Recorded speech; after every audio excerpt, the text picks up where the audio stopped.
तस्य सप्तधा प्रांत भूमि प्रज्ञा। योग के अंगों का अनुष्ठान करने से अशुद्धि का क्षय हो जाने पर विवेक ख्याति उदय तक ज्ञान का प्रकाश होता है। विवेक ख्याति मतलब समझ पा रहे हैं? ज्ञान का प्रकाश, विवेक ख्याति, ज्ञान होना, सत्य और सत्य का ज्ञान होना, आत्मा और परमात्मा का ज्ञान होना, शरीर और आत्मा का ज्ञान होना, प्रकृति और पुरुष का ज्ञान होना विवेक ख्याति कहलाता है। विवेक ख्याति प्राप्त हो जाने के बाद ही मोक्ष की प्राप्ति होती है। योगान अनुष्ठानात् अशुद्धिक्षये ज्ञान दीप्तिर अविवेक ख्याते है। योग के अंग कितने होते हैं? 8 होते हैं।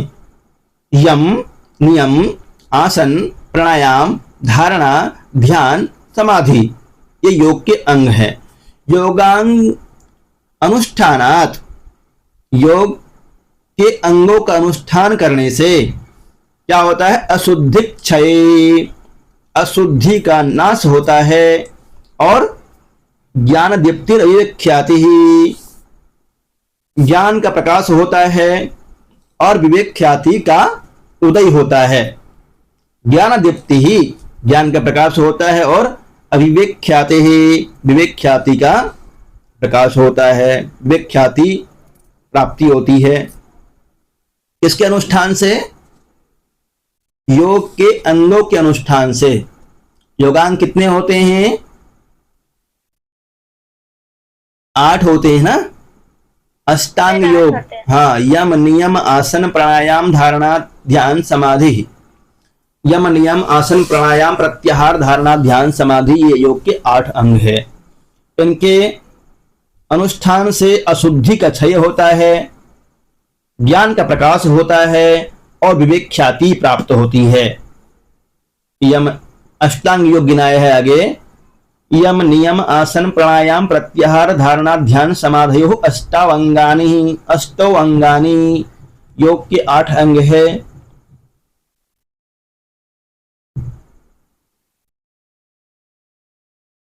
अब क्रमशः समझिए इसको, योग के कौन कौन से 8 अंग है। यम, प्रथम नंबर पे है यम। अहिंसादयः पंच, अहिंसा इत्यादि 5 यम हैं। वे 5 यम कौन कौन से हैं? अहिंसा, सत्य, अस्तेय, ब्रह्मचर्य, अपरिग्रह, यमः। अहिंसा, सत्य, अस्तेय, ब्रह्मचर्य और अपरिग्रह, ये 5 यम कहलाते हैं।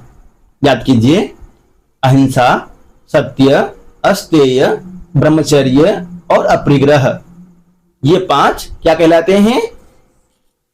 यम कहलाते हैं ना? यम कहलाते हैं। अहिंसा, सत्य, अस्तेय, ब्रह्मचर्य, अपरिग्रह, यमः।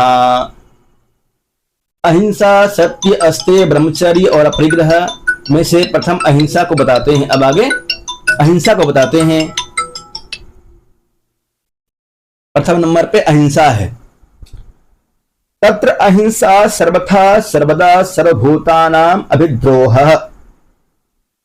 अहिंसा मन वाणी कर्म से किसी के प्रति हिंसा न रखना, किसी का हिंसा न करना, सब प्रकार से सदैव सब प्राणियों को पीड़ा न पहुंचाना अहिंसा कहलाता है।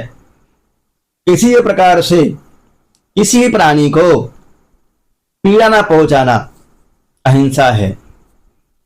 संस्कृत में इसका सूत्र है महर्षि पतंजलि का, तत्र अहिंसा सर्वथा सर्वदा सर्वभूतानाम अभिद्रोहः।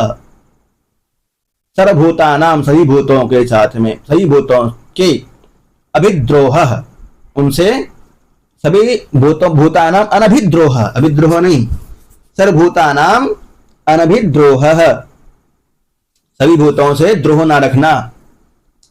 सत्य, जैसा देखा गया या अनुमित किया गया या सुना गया हो उसके संबंध में वैसी ही वाणी और वैसी ही मन रखना सत्य है।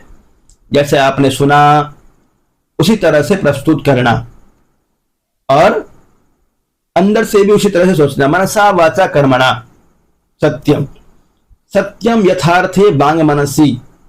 जिस तरह से आपने देखा, जिस तरह से मन में है उसी तरह से प्रस्तुत करना सत्य कहलाता है। अस्तेय, प्रणाम सर। जी प्रणाम। अस्तेय शास्त्राज्ञा के विपरीत दूसरों का द्रव्य ग्रहण करना स्तेय है। स्तेय मतलब होता है चोरी करना। स्तेय मतलब होता है चोरी करना और अस्तेय मतलब होता है चोरी का त्याग करना। 5 यम होते हैं, अहिंसा, सत्य, अस्तेय, ब्रह्मचर्य, अपरिग्रह। अस्तेय मतलब होता है चोरी का त्याग करना। यदि स्वामी के आज्ञा के बिना कोई भी धन लेते हैं तो वह चोरी कहलाता है, अस्तेय कहलाएगा, स्तेय कहलाएगा, स्तेय। परंतु यहां पे यम में कहा गया है कि अस्तेय, चोरी का सर्वथा त्याग कर देना चाहिए। सर जी वो जो पीडीएफ भेजे थे उसी से पढ़ा रहे सर। हाँ। ब्रह्मचर्य गुप्तेंद्रिय अर्थात जननेन्द्रिय का निग्रह ब्रह्मचर्य कहलाता है। ब्रह्मचर्य गुप्तेंद्रियस्य उपस्थस्य संयमः, मन, वाणी और कर्म से ब्रह्मचर्य का पालन करना। अपरिग्रह विषयों की प्रति प्राप्ति, रक्षा और तद विषयक आसक्ति तथा हिंसादि दोषों के कारण उन विषयों को स्वीकार न करना अपरिग्रह है। अपरिग्रह का शॉर्टकट में होता है अधिक वस्तुओं का संग्रह नहीं करना, अपरिग्रह कहलाता है। 5 यम, अहिंसा, सत्य, अस्तेय, ब्रह्मचर्य और अपरिग्रह। ब्रह्मचर्य का पालन करना चाहिए, सत्य बोलना चाहिए, चोरी नहीं करनी चाहिए, हिंसा नहीं करनी चाहिए और अपरिग्रह अधिक वस्तुओं का संग्रह नहीं करना चाहिए। ये 5 यम हैं। विषयानाम मार्जन रक्षण क्षय संग हिंसा दोष दर्शनाद स्वीकरणम अपरिग्रह इत्येते यमः, ये यम हैं। जाति, देश, काल और आचार परंपरा से सीमित न होते हुए ये यम सार्वभौम महाव्रत कहे जाते हैं। ये सार्वभौम महाव्रत कहे जाते हैं क्यों? क्योंकि जाति मतलब मनुष्य जाति, पशु जाति, जाति से ये समझिएगा ना, जाति से ये नहीं समझना है कि ब्राह्मण जाति या फिर दूसरा क्षत्रिय जाति इत्यादि। जाति, देश, किसी स्थान, वो तो संप्रदाय में आते हैं ना। हाँ,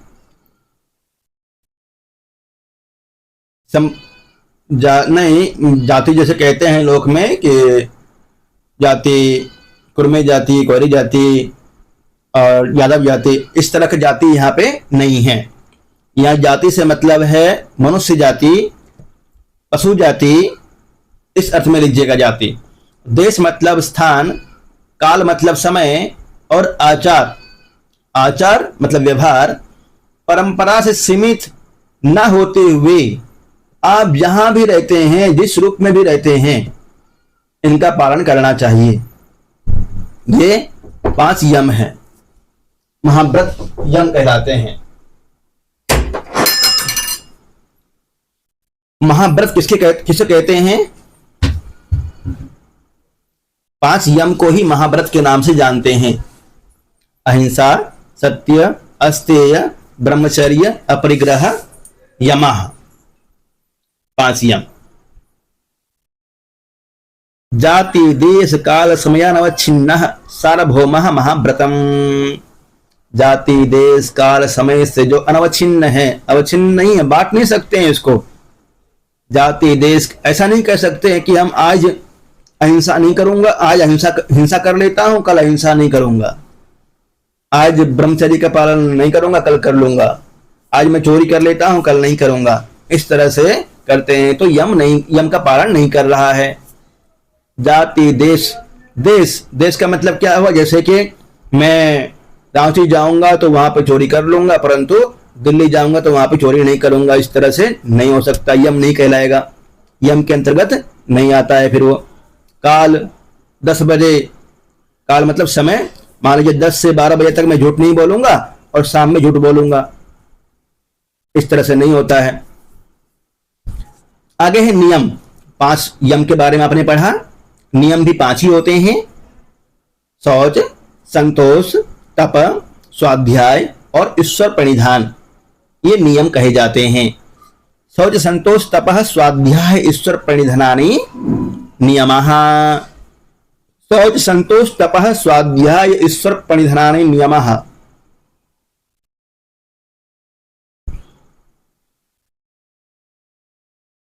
शौच इसको बोलते हैं आंतरिक और बाह्य पवित्रता। आंतरिक पवित्रता किससे होगी? आंतरिक पवित्रता सत्य बोलने से, ईश्वर का अनुष्ठान करने से, अच्छा खाना खाने से आंतरिक पवित्रता होगी। और बाह्य पवित्रता जल से। अद्भिर्गात्राणि शुद्ध्यन्ति मनः सत्येन शुद्ध्यति विद्या तपोभ्याम भूतात्मा बुद्धिर ज्ञानेन शुद्ध्यति। ज्ञान प्राप्त करेंगे तो आंतरिक शुद्धता होगी और बाह्य शुद्धता होगी स्नान करने से। संतोष, संतोष क्या है? संतुष्ट होना। संतुष्ट भी हर जगह नहीं होना चाहिए ना। संतुष्ट कहाँ कहाँ होना चाहिए और कहाँ कहाँ नहीं होना चाहिए। संतुष्ट पढ़ाई में, ईश्वर भक्ति में संतुष्ट नहीं होना चाहिए। और अन्य जगह आप कुछ जगह है जहां पे संतोष रखना चाहिए। विशेष करके धन आदि में संतोष रखते हैं तो उससे क्या होता है, कहते हैं 64 कलाओं में जो निपुण व्यक्ति होता है उसको जो सुख की प्राप्ति होती है वह सुख संतोष रखने वाला व्यक्ति को प्राप्त होता है। तो संतोष तपः, तप क्या है? तपो द्वंद्व सहनम, द्वंद्व का सहन करना, सर्दी गर्मी का सहन करना, सुख दुख का सहन करना तप है।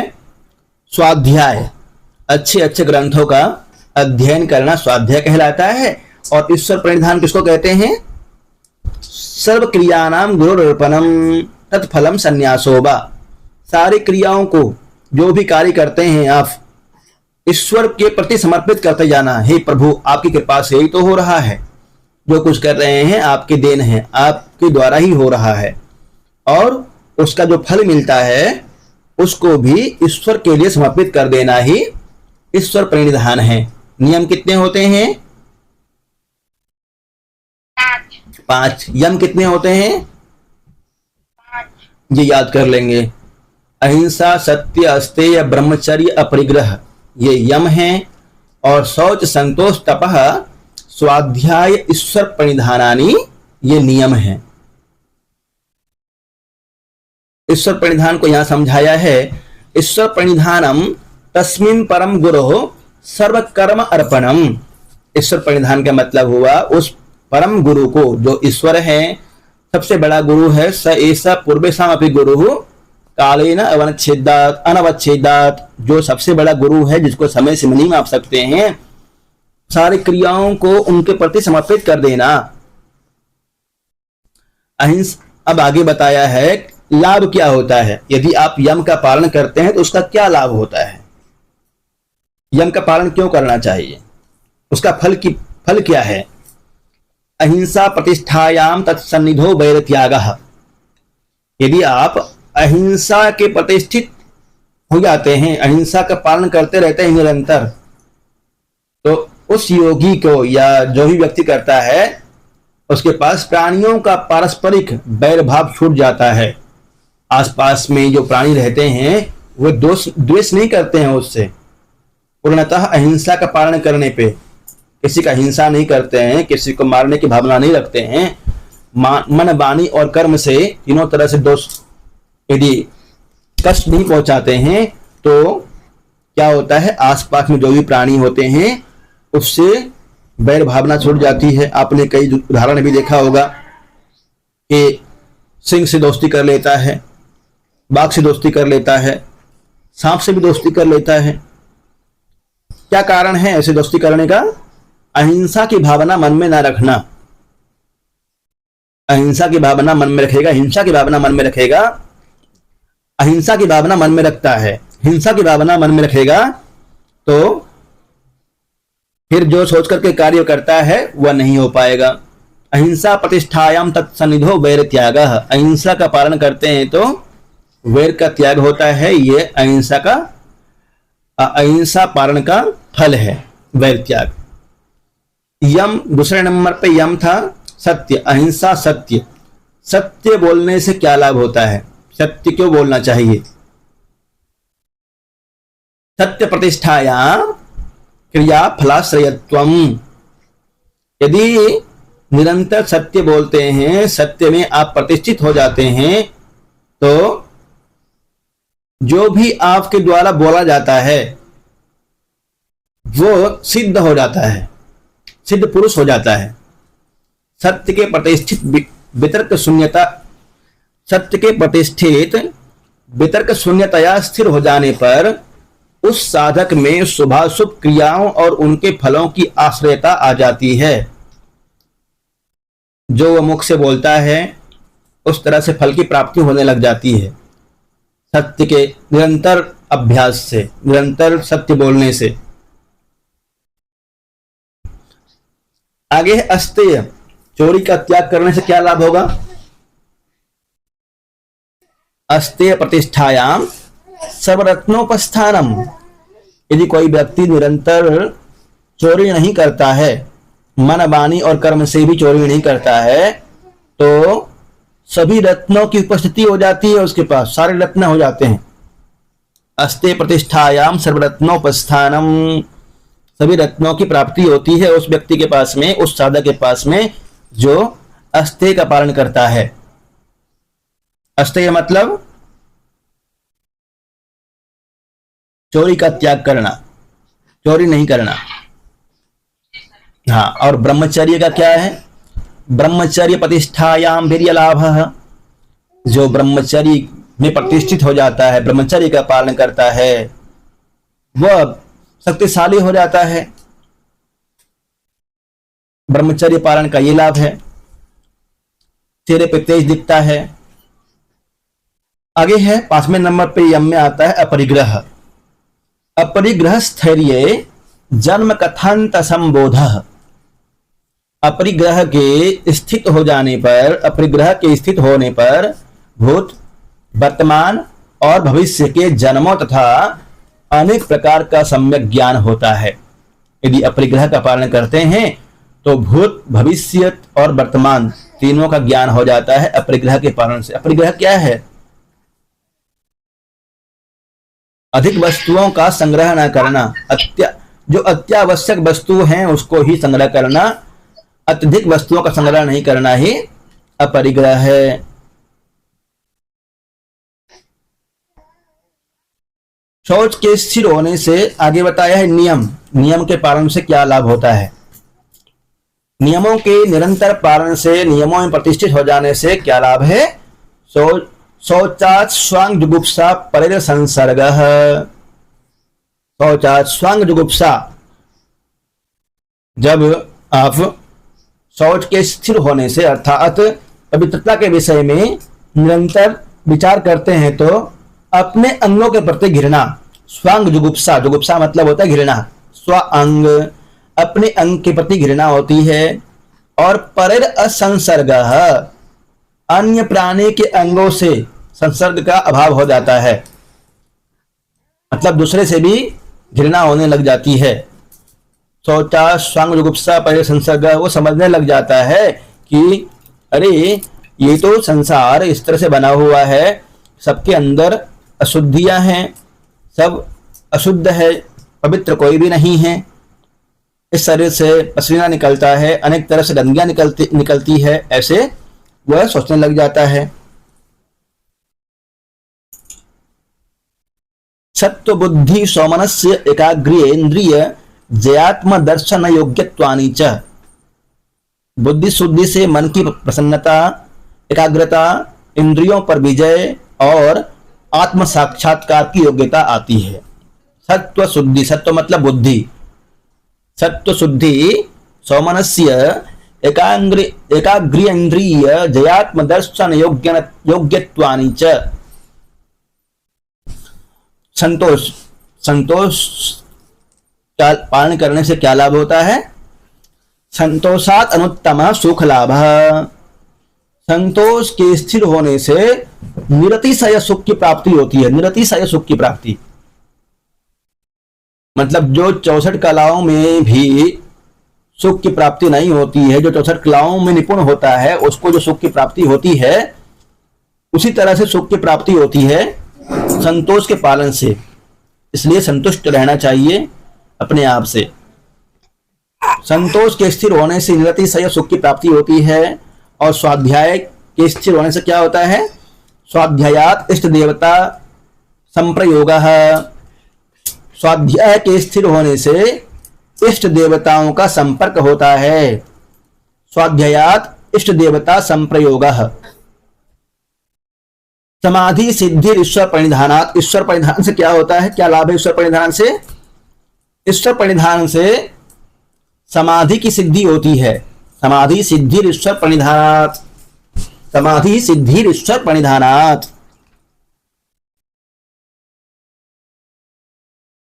विषय में आपने पढ़ा 5 यम कौन कौन से हैं?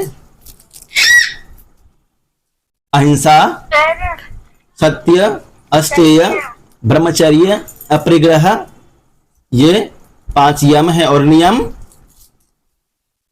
शौच, संतोष, तप, स्वाध्याय, ईश्वर प्रणिधान, ये नियम है।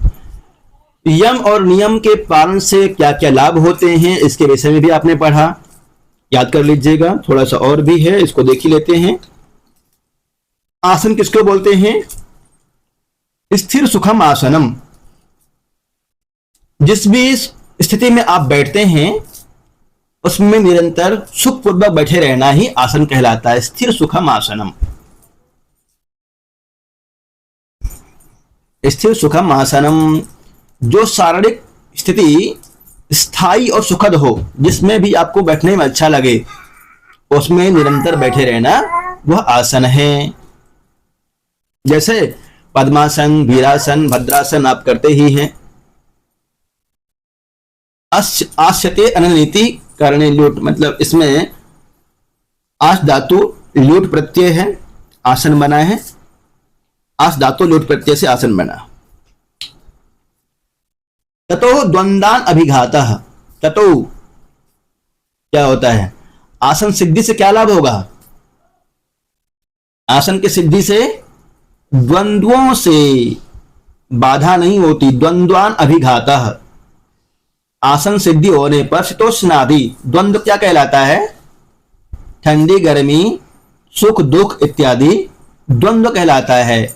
उसको द्वंद्व परेशान नहीं करता है, बाधा नहीं बनता है उसके रास्ते में। फिर आसन की सिद्धि होने पे, आसन सिद्धि होने पे शीतोष्णादि द्वंद्वों से बाधा नहीं होती है। ततो द्वंद्वान अभिघातः। उस आसन जय के होने पर श्वास और प्रश्वास की गति को रोकना प्राणायाम है। योग के अंग में यम, नियम, आसन तीसरा अंग था, चौथा है प्राणायाम। प्राणायाम किसको बोलते हैं? तस्मिन् सति श्वास प्रश्वासयोर गतिर्विच्छेद प्राणायामः। जिस अवस्था में आप सुखपूर्वक बैठते हैं, जिस अवस्था में आप सुखपूर्वक बैठ करके आनंद की अनुभूति करते हैं, उस अवस्था में श्वास को अंदर लेना, रेचक करना और पूरक करना। भीतर होने वाला पूरक, श्वास को बाहर छोड़ना रेचक और अंदर ले जाना पूरक। बाहर और भीतर रुकने वाले कुंभक, कई बार अंदर ये रोक लेते हैं और कई बार बाहर ही रोकते हैं, उसको कुंभक बोलते हैं। त्रिविध प्राणायाम देश, समय और संख्या के द्वारा परीक्षित होता हुआ दीर्घ और सूक्ष्म होता है। 3 प्राणायाम कम से कम प्रत्येक मनुष्य को दिन में करना ही चाहिए।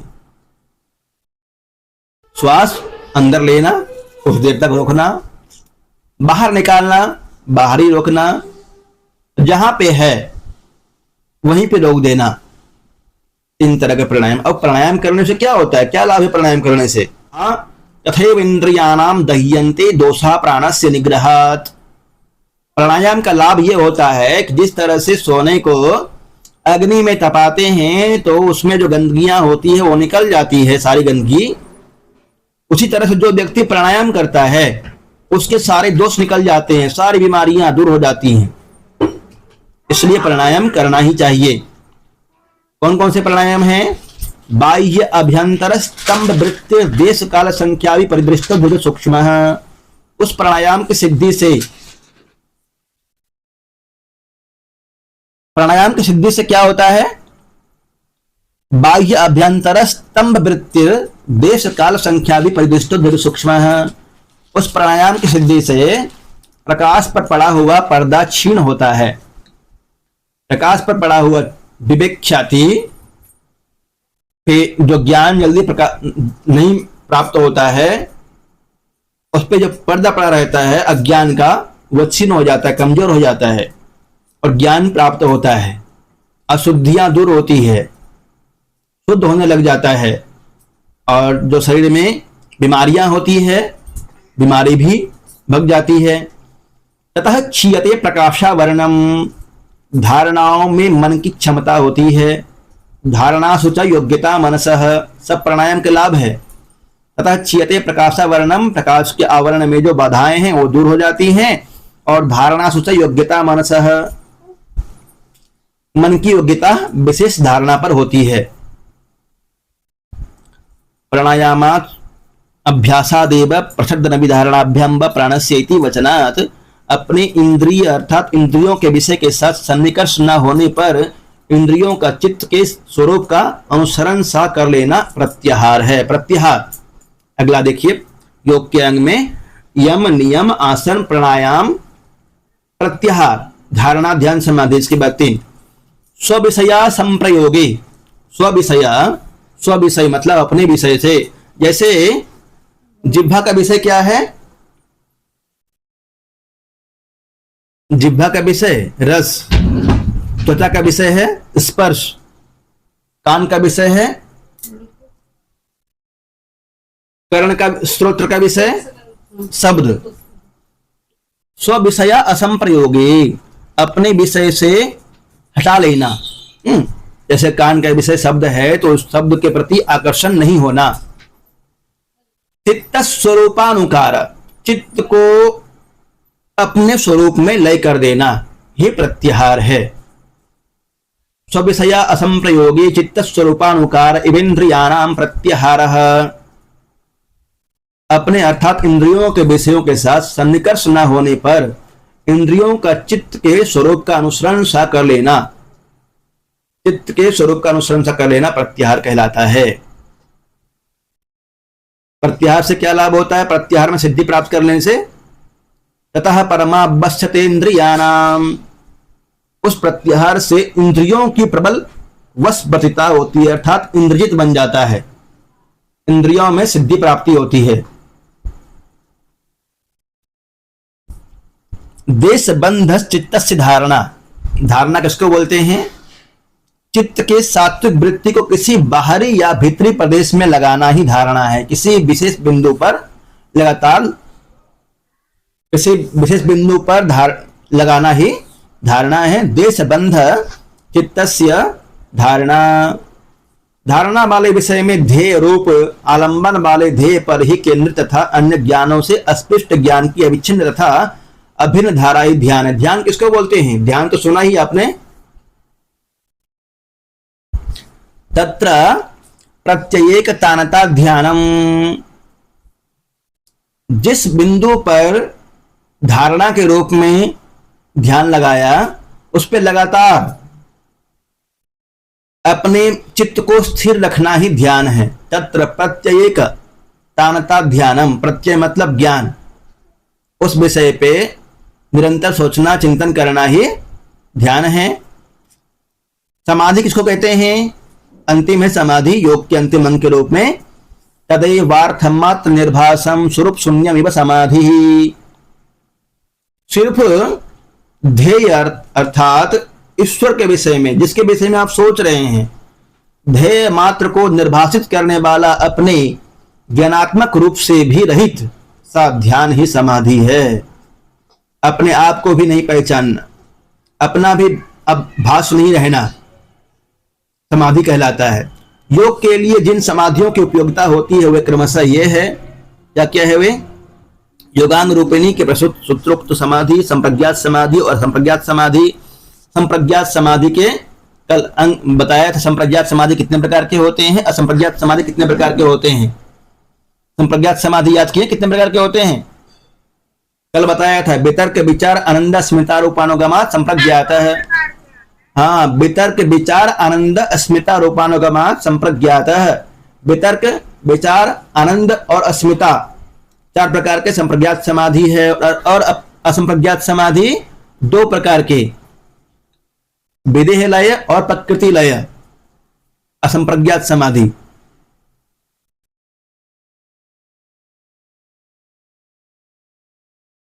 अभी इतना ही पढ़ते हैं, उसके बाद देखा जाएगा।